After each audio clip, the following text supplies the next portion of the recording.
Ó ti ẹ̀ clear mo rí gbogbo yín dájọ́ ó wà okay gan ni.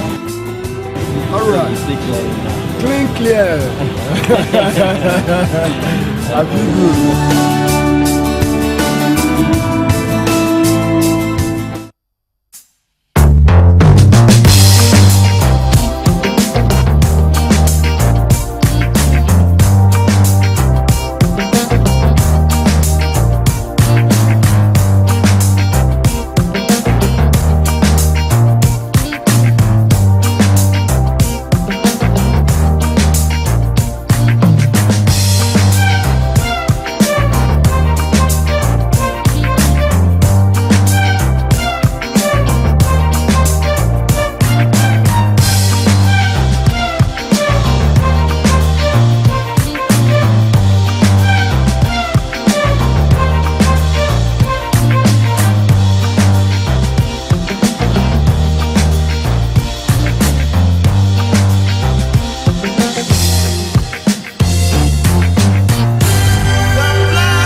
Welcome back, ladies and gentlemen, and our viewers at home. Once again, we want to welcome you to the Platform, Abuja. Nigeria is now has the third largest film industry in the world, and has become a cultural force to the world. Recently, a recent survey was done, and interestingly enough, one of the speakers who came in here talked about Saudi Arabia and how they position themselves. It was discovered that the largest viewers of Nollywood movies were Saudi Arabian men. And that might come as a surprise to a number of us. The entertainment industry has truly become a cultural force. And our next speaker needs little or no introduction. He began his professional career with corporate events, appearing on television shows with the likes of Patrick Doyle, Charlie Boy, and Dana DeBacco. He also made cameo appearances on radio shows with Biso Latilo, Sonny Rabo, and the rest of them. He worked briefly with Dakwa Delagon of DP Lekki Limited as executive assistant in 1991. In 1993, he registered his company, Alibaba Hiccup Pure III. And from then on, his focus was on ensuring that the perception of comedians being ne'er-do-wells changed and instead is seen as a profession and a respected way of life. Through guts, sacrifice, and creative dynamism, Ali Baba carved a niche for himself as a comedian for both corporate and non-corporate events. Ali Baba made the rules, broke them, and sometimes even discarded them, depending on how effective they were. He has been a professional stand-up comedian for the past 22 years, striving to always be at the top of his game, and has in the last 13 years received several awards. Ali Baba GCFR is married to Mary and is blessed with 3 daughters, Exara, Brandy, and Valerie, and a set of twin boys, Ejiro and Tejiri. Ladies and gentlemen, it gives me great pleasure to welcome to the platform Ali Baba.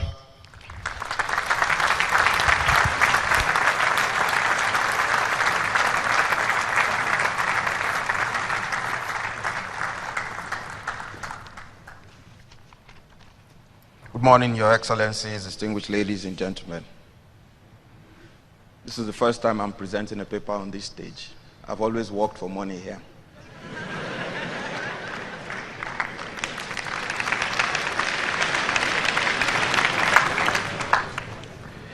And just before I start, I'd like to say that before we talk about the potentials in the entertainment industry, we need to first look at why we have untapped potentials. And one of it, as has been explained to you, is crude oil. The second is the problem with military regimes. The third is the politics of selfishness. Another one is tribalism. And then the crave for quick money. The sixth one is poor education. 7 is misplaced priorities. And the 8th is lack of planning. I need to quickly say one thing. It will shock you to know that the National Theatre was actually not built to drive our entertainment or art sector. The National Theatre was built by the military to launder the image of the military that was not accepted by the world, which was why it was agreed that it should be a military heart. And so when people believe that, oh, the government is doing something for entertainment, no. The government is actually beginning to look at how they can manage entertainment, not that they planned for it. They were not expecting Nollywood to come out. And so these are some of the things that had killed entertainment and we just struggle. About 6 years ago, the governor of Lagos State called some of us together and asked if we could study the entertainment industry in Lagos. And we found out from our studies that over 4 billion was spent every weekend in Lagos. And that alone will shock you, because you think 4 billion, what are they spending the money on? 40% of it was on alcohol. About 20% to 30% was on venues. Artists and entertainers took about 30%. The others were the allied sectors: printers, decorators, caterers, event managers, ushers, and the rest of them, and security. And so what does this say? We have a lot of potentials and sectors in the entertainment industry that have not been maximized. One of it is content creation. It's a shame that now we buy programs that tell stories that we have here. We buy programs from overseas that tell stories that we started telling even before television was created. We all watch Lion King. We all watch Madagascar, Finding Nemo. It's a story of animals. But I tell you, before Lion King was Tales by Moonlight.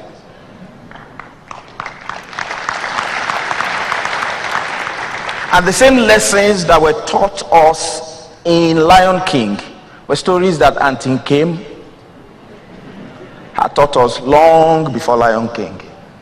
But what was the problem? We have graphic artists in Nigeria. All they do is meme and take a picture, put graphics on top of it and post.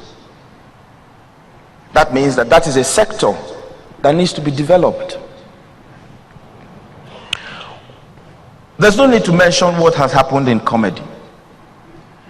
When I discovered stand-up comedy and saw the potentials, it was very clear. I was receiving 100 naira from my dad, and any day he felt very happy, I could get 120 monthly. And sometimes I traveled to Benin or Warri, wherever he was, to collect that money. He won't come to school to give it to me. And then I started doing stand-up comedy. And I could get 50 naira, 60 naira, 70 naira per event. And I was in school. So gradually, I wasn't going home. So after like 3 months, you see, 3 months, he didn't even care. He was just happy that I wasn't coming for the money anymore. And then he came to school and saw my door. Unilag, I was there. Uniport, I was there. Unical, I was there. And my dad said, "What were you doing in all these places?" I said, "Oh, I went to work." He said, "Is it part of your studies?" I said, "No." But unknown to him, I had discovered something that had the potential that could fulfill a lot of things that I needed. And after a while, I started sending monies to my junior ones. And I bought out the people in my room because I needed the space. And what does that say? It means that from stand-up comedy in school, I was already being comfortable just by being in that business.